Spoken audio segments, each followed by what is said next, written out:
All right, so this is part two of my CGC boxing review. So far, we got 13 books, and grades have been a little bit higher on some, a little bit lower on others. Normally within a grade or two. I'm happy with most of them. One of them I'm a little bit surprised.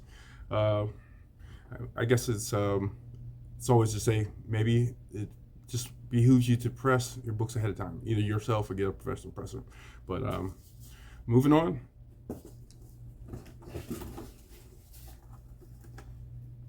All right, this is Star Wars number 10. This is the Dark Horse run, and these are Ghosts. This is a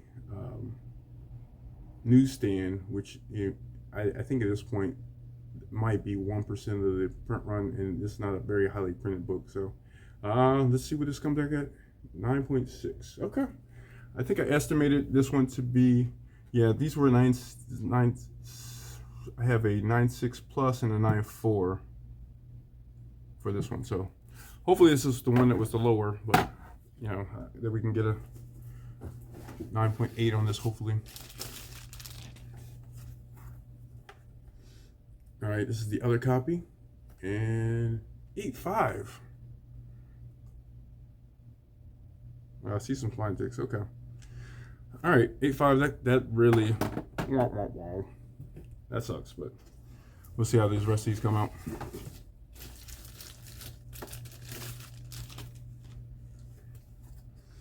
All right, this is issue number 7, which is the again, these are on the newsstand also. And these are my friend's books, but I'm hoping that he got good grades on them. So this is a 9.6. Now I think this was supposed to be a 9.6 plus also. So I was hoping, you know, these were pressed by Howie, and I think he did a great job on them. You know, some things you're just not able to get out. Color breaking spine ticks just don't come out. But the creases that he did wonders with. He posted a lot of pictures. Unfortunately, I had them sitting in my house for 4 months, so there might have been some reversion back to. Paper has a bit of a memory, so if it's folded for a long time, even if you press it, you leave it sitting too long, it does kind of go back to where it was. So it kind of makes sense to submit it sooner rather than later. All right, so this is the other copy of issue number 7, and this was a 9.4. Okay. All right, it's a little bit lower. I thought it was going to be 9.6 plus, but again, I'm not totally surprised. This one should be the 13, I think. Let's see. Nope, different book entirely. This is Spider-Verse. This is 6. This has become a big money book because there's a lot of first appearances on it. So this one I'm hoping a 9.8. I did not press it. It's just in 9.0. I might have to crack this and look at the notes and see what I can do with it, because I really think this is a better book than that. So we'll have to see what I can do with that. But that's not a good. I did buy these books. I got the whole series 1 through 6 for like $17 a couple years ago, and so it's definitely good value. But you know, 9.8 and this book was going for like $1,000. So I'll have to look into that one, figure out what to do.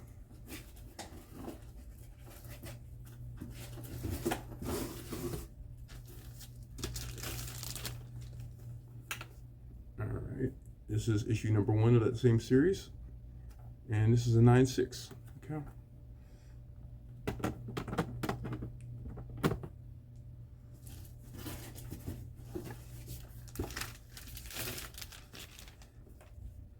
This is an older book, I can tell from that cover. Okay, this is Silver Surfer 44. It's like the reintroduction of Adam Warlock. I just kind of got this as a spec book. You know, I had it in my collection. I really don't care about it at all, but considering he's come up in the movies, I'm hoping it's worth something I can roll into something else. It had some major spine ticks on it, and I think this one was kind of on the lower side. I had this at a 9.2. It's also a newsstand, and it came back at 9.2. All right.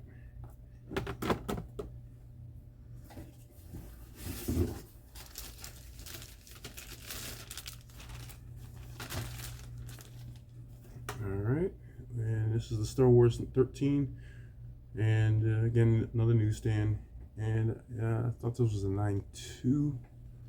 Yeah, 9.2. And came back to 9.0. Okay.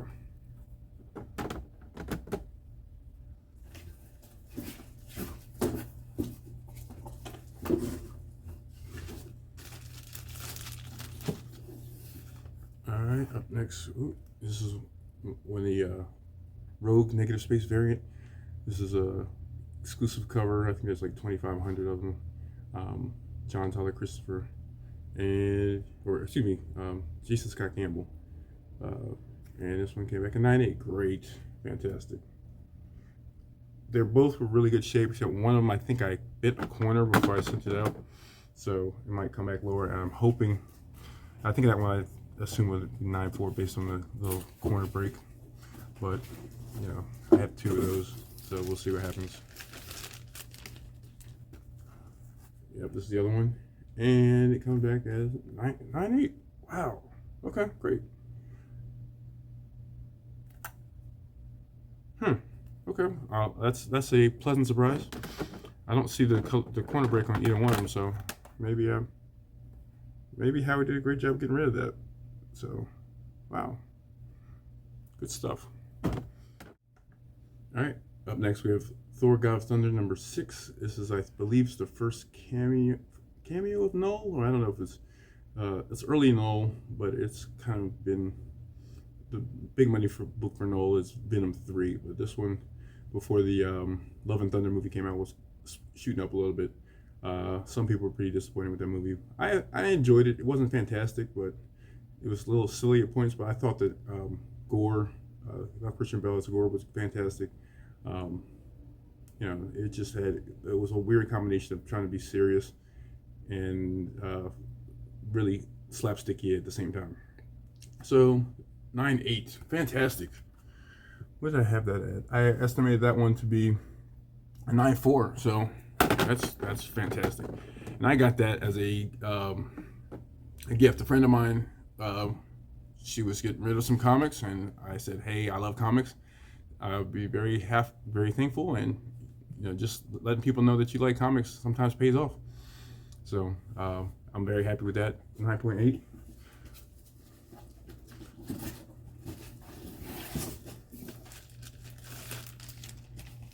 And this is probably, let's see, is this the 2? Yeah. Thor: God of Thunder number 2. This is the first appearance of Gore the God Butcher. Again, same 9.8. I estimated it's a 9.4, so that's whew. All right. The books I think were better or worse, and the ones were worse or better. So yeah, I teaches you sometimes. Let's see, do I have anything else?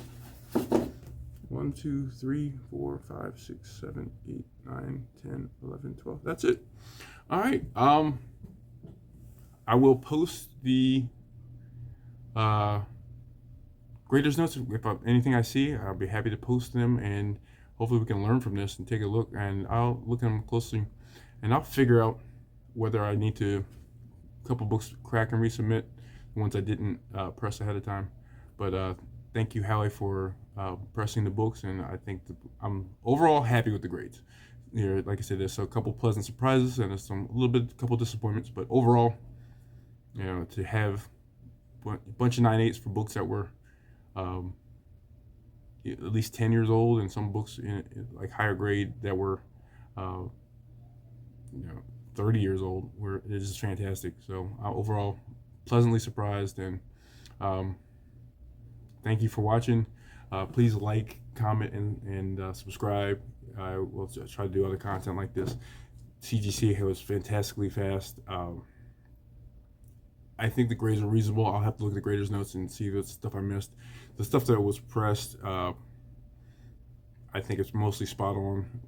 The ones I didn't press, that I might have missed something, especially that Spider-Verse number 6. So I'll have to look into that and decide whether I want to crack it and resubmit after I look at the notes and take it from there. So thank you very much. Appreciate you.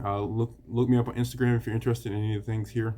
Like I said, many of these are going to stay in the PC, but willing to let some stuff go, and I'll definitely be reasonable with the prices, especially if you do it outside of eBay.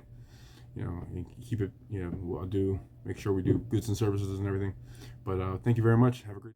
All right, so I was editing the last CGC video and I realized that today is Talk Like a Pirate Day, so I wanted to give a couple quick pirate jokes, and I'm representing my pirate thing. My parents met at Hampton University, so the Hampton University Pirates, and I've got my mashup of Street Fighter and Calvin and Hobbes, and Hobbes is dressed as M. Bison, so he's not really a pirate, but he's got an eye patch, so it's close enough in my estimation.